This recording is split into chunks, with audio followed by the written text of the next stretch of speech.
I knew it was a matter of time, but I finally fell victim to a smoked alternator on a Terminator Cobra. Before taking possession of this car, it had burned through at least three, four maybe before I took ownership of it, from what the previous owner said.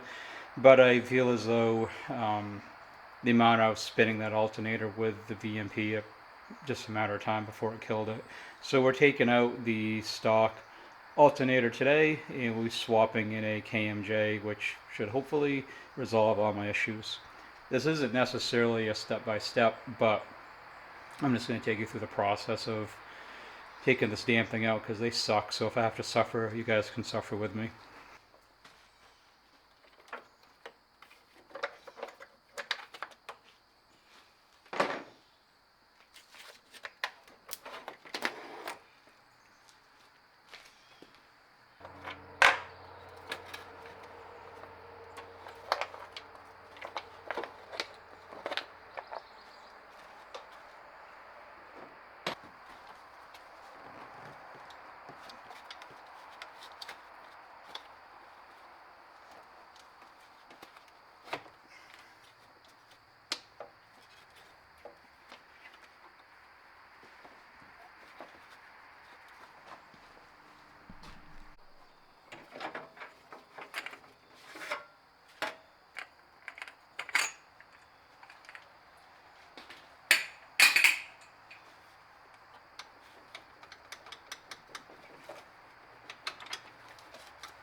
So progress update.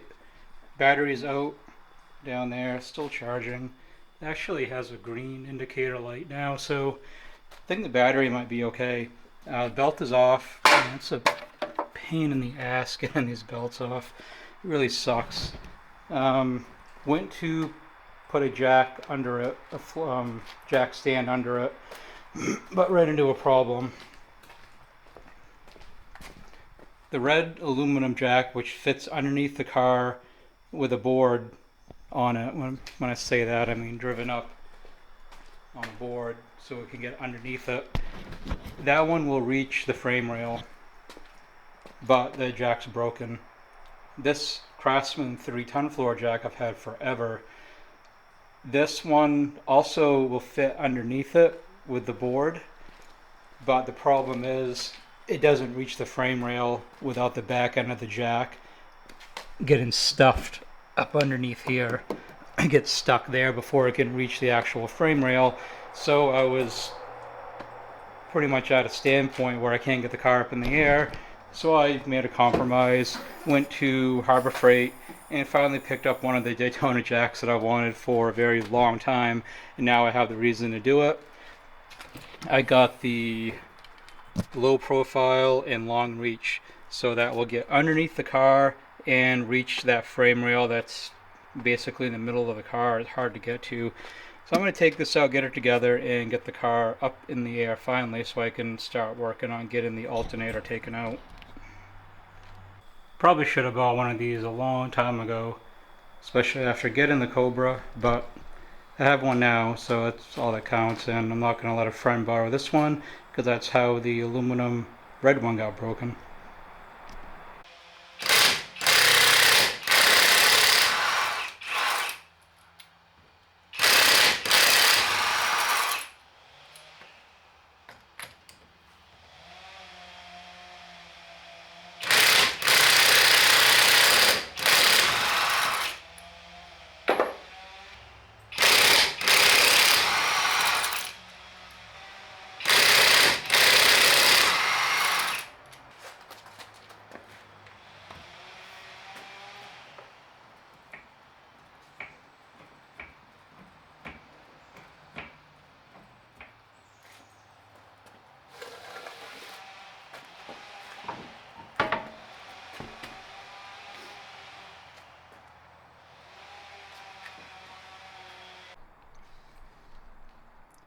Cobra is now fully and safely supported.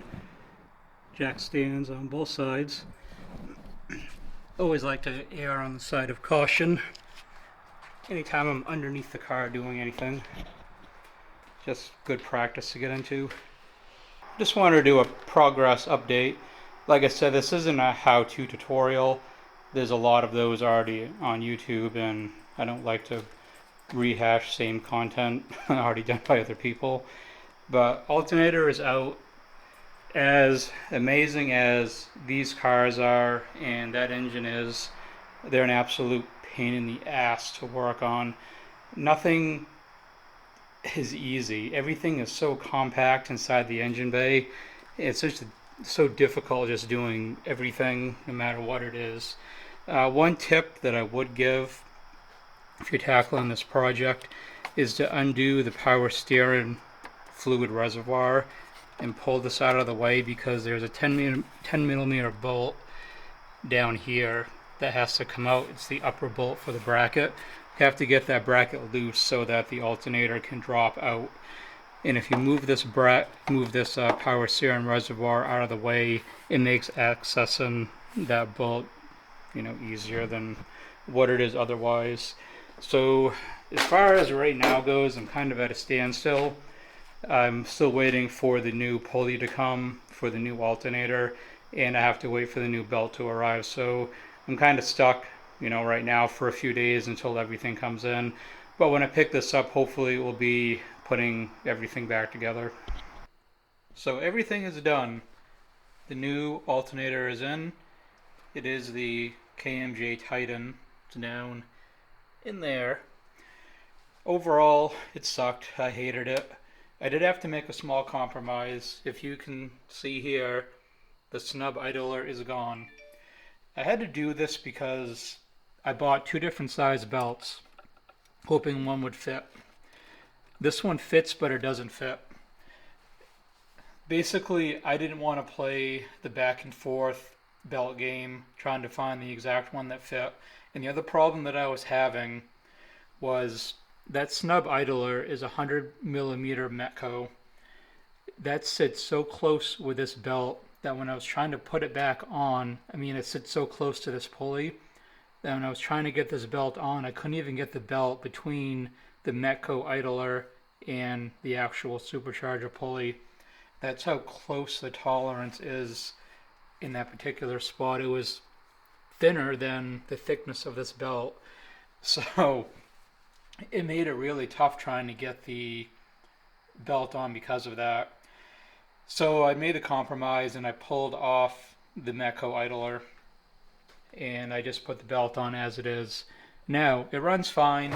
Everything's good. I've been out driving the car all day today. There's nothing wrong with it except for one thing.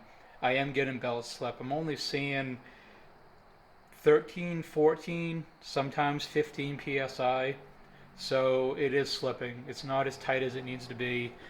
The belt itself needs to be tighter, and it does have to have the idler put back on. But my main goal was just to get the car back up and running. I have a cars and coffee show that I wanted to do for tomorrow. I just want it running for the rest of the summer, and I didn't want to just get into a whole bunch of issues with finding the right size belt and fighting with that stupid idler.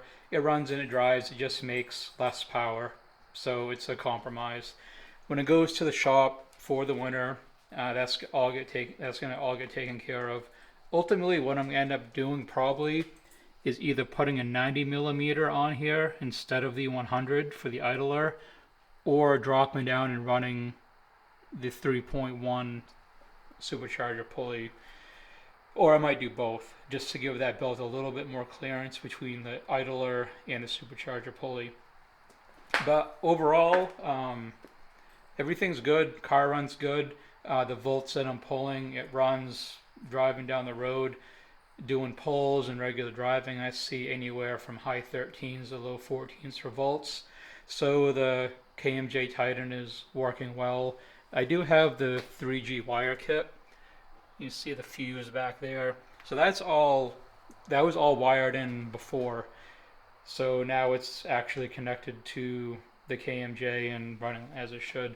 But it's good for as it is for now.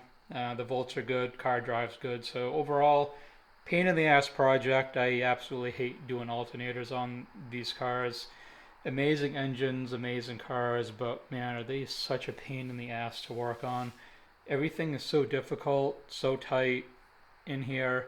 It's just hard to do anything. And as I said earlier in the video, had to remove the power steering reservoir to get more clearance in there to get the bracket bolt out.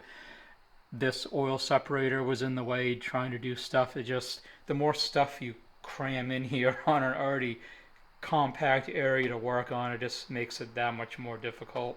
And I haven't checked this oil separator yet. It's something I'm probably going to do towards the end of the summer. I'll undo that, see what it's collected for oil, see if it's doing its job or not, and how much oil it has collected. But I just want to leave it on for a little bit longer to get some decent results with it. But that will conclude this video and the alternator swap. Overall, it sucked. I hate it, and hopefully that's the last time I ever have to do it. If you like the video, throw it a like, and above all else, thanks for watching.